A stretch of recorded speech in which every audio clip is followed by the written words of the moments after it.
The foundations of a new society in Medina.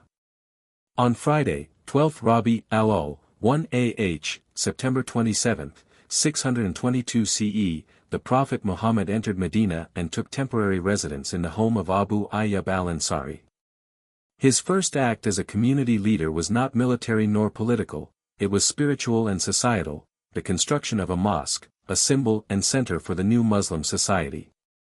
Building the prophetic mosque. The location of the mosque was not chosen arbitrarily, it was the spot where the Prophet's camel knelt and rested. The land belonged to 2 orphans and was respectfully purchased. The Prophet personally took part in the construction, carrying stones and bricks while chanting, "O Allah! No life is true except the life of the hereafter. Forgive the emigrants and the helpers." Bukhari 171, 555, 560. The area was cleared of weeds, palm trees, and even old graves, then leveled and organized. The Qibla, prayer direction, was initially set toward Jerusalem, and a simple square structure was erected, approximately 100 yards per side, with 3 gates and a roof supported by palm trunks. Near the mosque, rooms were constructed for the Prophet's household. To the north, an area was designated for homeless Muslims, those without family or shelter. From here, the Adhan, call to prayer, was initiated, setting the rhythm of life in Medina for all future generations. More than a mosque. This mosque was not merely a place of prayer. It became the heartbeat of the Muslim community. A center for education, where people learned the Quran and Islam. A council hall for consultation, political planning, and justice. A unifying ground where tribal tensions dissolved in favor of Islamic brotherhood. A symbol of equality and shared purpose. Establishing brotherhood between Muhajirin and Ansar. The next step in building the new society was nothing short of revolutionary. The Prophet established a bond of brotherhood. Mu'akat, between the Muhajirin, emigrants, and the Ansar, helpers. In the house of Anas bin Malik, around 90 men, half from each group, were paired. The Prophet formally declared them brothers in faith. These were not just symbolic ties. The brotherhood extended to inheritance rights, sharing of wealth, support in times of hardship, and deep emotional bonds. This arrangement continued until the Quranic revelation clarified that blood relatives would have priority in inheritance. But kindred by blood are nearer to one another regarding inheritance. Al-Quran 8 hours 75 minutes. True equality in practice. As Muhammad al-Ghazali eloquently observed, brotherhood in faith subordinated all other identities, race, tribe, bloodline, and affirmed the Islamic truth: no one is superior to another except by piety and God consciousness. Fiqh as-Seerat, pages 140 to 141. True brotherhood and the charter of Islamic unity. When the Prophet Muhammad arrived in Medina, he did not merely preach unity, he established it as a living, practical reality. The bond of Mu'akat, brotherhood, was not an empty gesture, it was a binding, mutually recognized contract, rooted in both spiritual and material responsibility. A bond of sacrifice and honor. A beautiful example is the offer made by Sa'd bin Rabi, a wealthy Ansari, to his Muhajir brother in faith, Abdur Rahman bin Awf. "I am the wealthiest among the helpers. I will divide my wealth in half with you. I have 2 wives, choose one, and I'll divorce her for you to marry after her waiting period, Ida." Bukhari 1/553. Yet, Abdur Rahman politely refused the generosity, asking only, "Just show me the way to the market." He quickly established himself through hard work and soon became prosperous, marrying by his own earnings. This episode reflects not just the generosity of the Ansar, but also the self-respect and work ethic of the Muhajirin. Economic sharing without burden. Another profound moment of sacrifice came when the Ansar requested the Prophet to share their orchards equally with the emigrants. Though touched, the Prophet declined placing such a burden, and instead proposed a shared labor system. The Muhajirin would work in the fields, and the yield would be equally split. Bukhari 1 of 312. This spirit of mutual respect, generosity, and shared responsibility helped overcome immense economic and emotional challenges in those early years. The Charter of Medina, a framework for peaceful coexistence. Beyond internal Muslim unity, the Prophet sought to create harmony across the diverse fabric of Medina, which included Muslims, pagans, and Jews. To this end, he drafted a historic treaty, the Constitution of Medina, a foundational document of pluralistic governance. Key provisions of the Charter. In the name of Allah, the most beneficent, the most merciful. This is a document from Muhammad, the messenger of Allah, for the emigrants, the helpers, and those who follow them and strive with them. They are one nation, Ummah, distinct from other people. Each tribal group, including the Qurayshi emigrants and various Ansari clans, would maintain their own responsibilities, such as blood money payments and ransom for prisoners. No believer would be left destitute, especially in matters of blood money or ransom. The community must help each other. These clauses emphasized social justice, financial responsibility, and communal solidarity, breaking the old tribal molds and replacing them with an Islamic identity based on faith and piety, not lineage or status.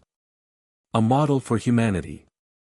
This spirit of sacrifice, brotherhood, and structured unity laid the foundation for a society unlike any before, one where justice, equality, and compassion were not only preached but institutionalized. Completing the Charter of Medina and building a virtuous society. The Charter of Medina, established by the Prophet Muhammad, was not merely a political document, it was a comprehensive social contract that outlined justice, protection, loyalty, and cooperation among the various communities living in Medina, including Muslims, Jews, and other tribes. Key remaining clauses of the Charter. Any individual who spreads sedition or rebellion will be opposed by every righteous believer, even if he is their own son. No believer may kill another believer, nor support disbelievers against them. The protection granted by Allah is one, it applies equally to the lowest and the highest among the faithful. Believers must always support one another. Jews who align with the Muslims shall be helped and protected, and no harm or betrayal shall be done to them. Peace among believers is indivisible, separate peace agreements while fighting in the cause of Allah are forbidden. No believer should protect or harbor a criminal. Anyone who does so invites Allah's curse on the Day of Judgment, and their indemnity will be rejected. When disputes arise, they must be referred to Allah and His Messenger. Deliberate murder of a believer without just cause is punishable by death, unless the victim's kin decide otherwise. Ibn Hisham 1/502-503. This powerful document eliminated tribal vengeance, isolated justice from favoritism, and created a foundation of collective responsibility under the sovereignty of divine law. Spiritual transformation, the Prophet as a moral educator. More than a political leader, the Prophet Muhammad was a moral reformer and spiritual guide. He cultivated a generation deeply rooted in ethics, sincerity, and submission to Allah. Through example and instruction, he shaped a community whose character reflected compassion, dignity, and worship. He emphasized virtues such as hospitality and kindness to strangers. The best of Islam is to offer food and greet both those you know and those you don't. Bukhari 1/6-9. Spreading peace and family ties. When Abdullah bin Salam, a Jewish rabbi, met the Prophet, he said, "I knew by his face he wasn't a liar." And he recalled the Prophet's first words upon arriving in Medina. Spread peace among yourselves, feed others, uphold kinship ties, and pray at night while others sleep, you will enter paradise peacefully. Tirmidhi, Mishkat al-Masabi 1 of 168. A society built on faith and justice. Through careful legislation and divine instruction, the Prophet succeeded in creating a harmonious society, built upon brotherhood over tribalism, justice over power, compassion over conflict. This was the first truly inclusive community in Arabia, and a model of Islamic governance where mutual rights and responsibilities were honored under the banner of faith, law, and mercy. As Muhammad al-Ghazali put it, brotherhood and faith subordinated all other identities, race, tribe, or bloodline, and affirmed the truth that no one is superior to another except in God consciousness, taqwa. Fiqh as-Sirah, pages 140 to 141. And he said, MSNAU 121 The Muslim is that one from whose tongue and hand the Muslims are safe, Bukhari 1/6, and said, None amongst you believes, truly, till one likes for his brother that which he loves for himself, Ibid 1/6, and said, He will not enter paradise, he whose neighbor is not secure from his wrongful conduct, narrated by Muslim, Mishkat al-Masabi 2/422, and said, A Muslim is the brother of a Muslim, he neither oppresses him nor does he fail him. Whosoever removes a worldly grief from a believer, Allah will remove from him one of the griefs of the Day of Judgment. Whosoever shields a Muslim, Allah will shield him on the Day of Resurrection, Mishkat al-Masabi 2/422, Sahih al-Bukhari, Sahih Muslim, and said, Abusing a Muslim is an outrage and fighting against him is disbelief, Bukhari 2/893, and said, To remove something harmful from the road, is charity, Mishkat al-Masabi 1/12, and said, Charity erases sins just as water extinguishes fire, Ibid 1/14, and said, He is not a perfect believer, who goes to bed full and knows that his neighbor is hungry, Ibid 2/424, and said, Show mercy to people on earth so that Allah will have mercy on you in heaven, Sunan Abu Dawud 2/235, and said, Try to avert fire even by half a date, in charity, if not by tendering a good word. Bukhari February 190, and said, MSNAU 122 clothing an underclad Muslim, entitles you to a garment from the paradise, feeding a hungry Muslim will make you eligible, by Allah's will, for the fruit of the paradise, and if you provide water to a thirsty Muslim, Allah will provide you with a drink from the sealed nectar. Mishkat al-Masabi 1/169. He used as well to exhort the believers to spend in charity, reminding them of relevant virtues for which the hearts yearn, that he said, The believers in their mutual love, are like the human body where when the eye is in agony, the entire body feels the pain, when the head aches, all the body will suffer. Narrated by Muslim, and said, The bonds of brotherhood between two Muslims are like parts of a house, one part strengthens and holds the other, Bukhari 2/890, and said, Do not have malice against a Muslim. Do not be envious of other Muslims, do not go against a Muslim and forsake him. O the slaves of Allah! Be like brothers with each other. It is not violable for a Muslim to desert his brother for over 3 days, Bukhari 2/896. The Prophet, used as well to promote that habit of abstention from asking the others for help unless one is totally helpless. He used to talk to his companions a lot about the merits, virtues, and divine reward implied in observing the prescribed worships and rituals. He would always bring forth corroborated proofs in order to link them physically and spiritually to the revelation sent to him, hence he would apprise them of their duties and responsibilities in terms of the consequences of the call of Islam, and at the same time emphasize the exigencies of comprehension and contemplation.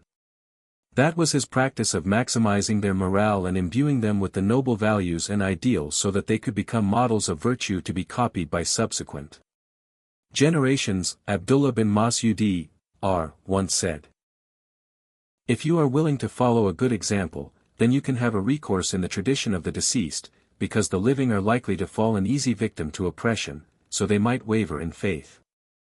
Follow the steps of Muhammad's companions. They were the best in this nation, the most pious, the most learned and the least pretentious. Allah chose them to accompany the Prophet, and establish his religion. Therefore, it is imperative to get to know their grace, follow their righteous way and adhere as much as you can to their manners and assimilate their biography. They were always on the orthodox path. There is then the great messenger of Allah, whose moral visible attributes, aspects of perfection, talents, virtues, noble manners and praiseworthy deeds, entitle him to occupy the innermost cells of our hearts, and become the dearest target that the self. MSNIU 123 yearns for. Hardly did he utter a word when his companions would race to assimilate it and work in its light. Mishkat al-Masabi 132. Those were the attributes and qualities on whose basis the Prophet, wanted to build a new society, the most wonderful and the most honorable society ever known in history.